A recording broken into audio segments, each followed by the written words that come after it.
Hey, what's up, guys? Mike Fix It back here again. Hey, I saw how popular the kettlebell was, so as I was working out this morning, and my daughter was out in the garage with me because we're working out from home now. So she was out in the garage with me, and she started messing around, getting down on the ground, doing some push-ups, trying to grab all the weights and everything. And I thought, hey, man, how can I get my daughter involved, and how could other people get their kids involved? And I started looking around my garage, and I had this old pool noodle laying around that I got out of storage.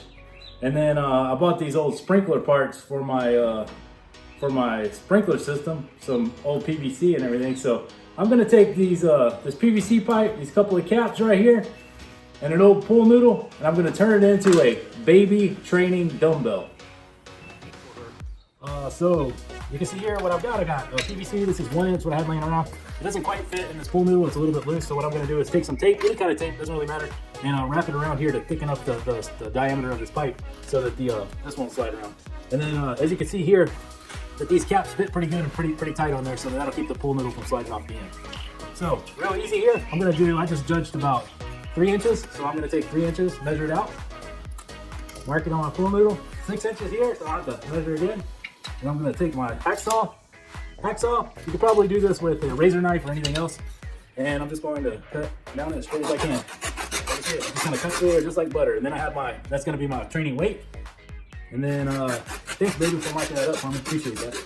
And then we got the other one here. So you can see, as you slide this on, it slides back and forth. To keep it from doing that, I'm just going to take my tape here. I'm going to wrap it around a couple times.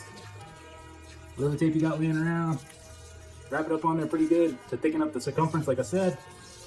And this ain't got to be perfect. It's probably gonna sit around in your garage, but this concept could probably be used for somebody that does training in the swimming pool as well as like a resistance weight in the swimming pool, because this will float.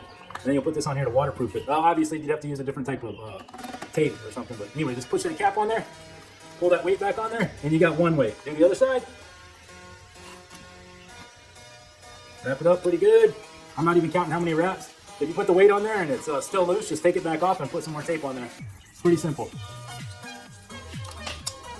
All right. That's on there pretty good.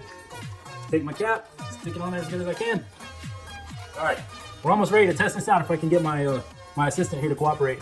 There's your baby training weight. You ready? Let's go, baby. Ready? Do some lifting. 1, 2,